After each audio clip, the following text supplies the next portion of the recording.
America, my name is Osei-Frimpong, and let's get this started. It's not obvious that parents have a right to stay unified in order to provide a household for the child, or that children have a right to a unified household, and what that means and how that's a realization of freedom. Because to talk about it as a right means that I'm talking about it as a realization of freedom. So this is a realization of freedom insofar as children need particular identities from which to develop into self-determining agents, right? So at first they start out as determined by their participation in their family, and from that they achieve self-determination after they get, mature enough so that they no longer needed to depend on their family in order to understand the totality of their needs, a particular way in which to meet those needs and to do the activity of meeting those needs. So as it stands, families determine the totality of their children's needs. I determine what my kids need. I determine the particular way in which they meet their needs. I also determine I'm with them doing the activity of meeting their needs in a particular way. Right? They are members of the family and they get their needs met as members of the family, but they don't quite have the authority to determine their needs, determine a particular way in which they meet their needs, or they don't have the capacity to activate and give themselves the determination that would meet their needs. Right? So with dinner, I decide what they eat. I decide when they eat. I decide what they eat. And sometimes I pick up spoon and shove it right in there. But most of the time they are better participants in that.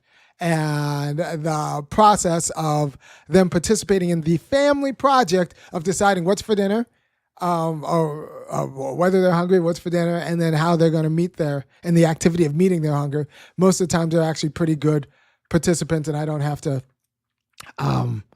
exert too much force. But I'm ultimately responsible for all of that. I'm responsible for deciding that they're hungry. I'm ultimately responsible for deciding that they're hungry. I'm ultimately responsible for making sure that they meet their hunger in a particular way and not other ways. And I'm ultimately responsible for making sure that it happens, right? So they can say, "Oh, I'm not hungry," and I'll say, "Nope, it's dinner time." And then they say, "Well, okay, I'll eat, but I'll only eat ice cream and peanut butter." And I'll say, "Nope, here is a balanced meal." And then they'll say, "I'm not going to put it in my face." And I pick it up and I shove it in their face. So in both the universal deciding the totality of their needs, a particular way in which they meet their needs, and the activity of actually meeting their needs, all of that is a family effort. And I am ultimately responsible if it doesn't happen. If they forget to eat and they go to bed hungry, that's on me. If they do eat, but they eat the wrong particular kind of thing, that's on me. Or if they try to eat, but they keep missing their mouth, like that airplane scene where Robert Hayes says he's got a drinking problem and he keeps missing his drink when he goes there. That is on me, because them having their totality of needs, meeting their needs in a particular way, and actually activating and individualizing, meeting their needs in that particular way, that's all a concerted effort of the family. That's all a family project. Their life is a family project. The determinations they have are all family determinations, or determinations they get through their family, their participation in their family. So even their self-determination as children is through their membership in the family, right? So what happens if the family is incoherent? Well, then they don't understand what they are. If the family is incoherent, which means on 3 days a week with one family member, we parallel parent. We don't, because I know what I'm doing with my family, but you guys might screw this up. 3 days a week, you're parallel parenting. And they, what it is to be a member of that family is to eat at midnight and wake up at noon. And then the other 3 days a week, you're parenting, and what it is to go to eat at 5 o'clock and go to bed at 7:30 and then wake up in the morning. The meaning of bedtime then becomes non-meaningful. Like, what is a bedtime? It's just what you happen to do in the mood you're in. There is no identity with it. There is no consistency over time. There is no part of your being that said, "This is my bedtime," right? So you end up kind of confused and willing to do any sort of bedtime. You don't have a bedtime. It's always so flexible. You grew up in a kind of flowing household. So you don't have an understanding of bedtime. And because it's not a meaningful designation to you. Um, and that was all because your parenthood, you weren't raised in a unified household. So you've become a little nihilist, and that's what's at stake. What's at stake? Practices stop having meaning because they're not put in the context of a unified family. And yeah. Oh, by the way, Oliver, happy birthday yesterday. Oliver had his birthday yesterday. I want to give him a shout out. Oliver from the UK, happy birthday to you. Now that I've done that bit of housekeeping. Yeah, everything is a concerted effort. Every determination they make is a concerted effort. Now, what it is to have a determination, which simply means is to have a property. I have a determination of being, having black hair. That's not a self-determination. That's a determination that was given to me by genetics and nature. I didn't do anything through my own activity to have black hair, except like not diet. But that is a determination. Now, a self-determination I've had is doing this show. That is through my own activity. I have decided and through my own activity to do this show right now instead of goofing around with my kids, which I'm going to do after this show. Right? That is a self-determination through my own activity, right? And that makes sense in the context of the YouTube economy and all of that stuff. But these kinds of participatory relationships through which I self-determine myself for children are all through the family, right? Children determine themselves through their family membership. And if the family membership is fractured, if the family membership is incoherent, they can't determine themselves because what it means to do a thing is undermined by the other parent, by the other way of living, right? They have no particular way of living that will give themselves a determination, right? So one house is screens all the time. The other house is screens are bad for you. Which one is it? Well, they end up without an idea of who they are and what it means to be what they are. Are they someone who believes that? Are they someone who lives a life of screens whenever they want? Or are they someone who's an ascetic who says that screens are bad? In this household, my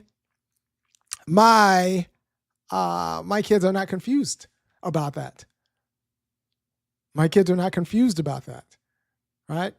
Because we have a unified household. And I understand that the determinations that they give themselves come through participating in this unified household, right? And, work it out with my wife, right? So if we had, for some reason, for some bizarre reason, like my family was split and they had to do a week with my wife and then a week with me, that would be a mess. They wouldn't be able to do anything that matters and they wouldn't even know what it is to matter, right? So let's say, some people say like, well, what if the kids were happier in one way? And I'm saying like, well, my argument's not about necessarily happiness, right? Let's say the parents split and one of them marries a billionaire and the billionaire can buy the kid now anything. The kid might actually be happy, would still have a confused notion of agency because what it is to be would be split between the poor dad and now the wealthy family. Because it's not as if the billionaire now has more authority just for being a billionaire stepdad, more ideological authority over the kid. Or it's just that the kid now has more things that give the kid pleasure. So they could be happier that the parents are divorced and mom married a billionaire. But do they have more agency or do they just kind of receive more pleasure? In the same way that my kids might be happier if I let them choose what their dinner is. They would eat, ice cream and ice cream and peanut butter. They would be happier, but do they have more? Is that necessarily the same as giving them a more meaningful agency? No. It's just kind of indulging in their given desires and allows them to indulge in their given desires in a way that produces pleasure. But that's not the same as meaningful agency. Because you can't buy their reflective capacity. For them to be meaningful, for my children to be meaningful agents, they would have to reflect on their actions and understand their actions as, a particular set of actions in the world. And in order to do that, you need some sort of unified context, right? So you can have a meaningful child actor who participates in an Orthodox Jewish family and a meaningful child actor who participates in a conservative LDS family. And both of those children understand meaning in their lives through religion. Now, what happens if you get one parent who's conservative and the conservative Jew and the other one who's a conservative Mormon, and they do parallel parenting that way? You end up with a little nihilist because the kid is not a particular kind of anything. Nothing purchases meaning, and it's all just kind of superficial because they can just throw it off at any point in time. Nothing goes to the core of their being. There is no way of life. It's all superficial. So you end up raising little nihilists or little mercenaries. They might be happy little mercenaries, but ultimately meaningless mercenaries. Right? So let's see. Oliver Apex says, Irony, I would love to know why you chose soccer as a sport activity your kids would pursue. Did they have a say in it? No, they didn't have a say in it. That's all right. They're still happy. But no, they didn't have a say in it because, well, now they're good. They didn't have a say in their instruments either, but like, they don't have a say in anything. They get good at it. And then once they get good at it, they can actually reflect and have a say that in something meaningful. But before they have a say in anything, they have to get good at it. They have to excel. They have to know what it is to do it, because until you're good at it, you don't even know what you're deciding.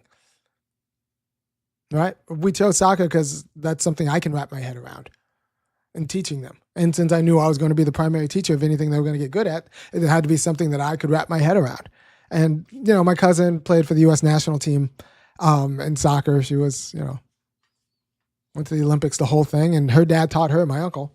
And I just knew that I understood how to teach my kids soccer at a decently high level.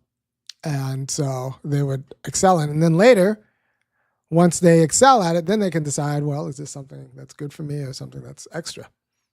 But no, I don't let them decide. No, I don't. Why would I let them decide that? All right. So kids have a right to a unified household so that they can participate in giving themselves a determination through their family.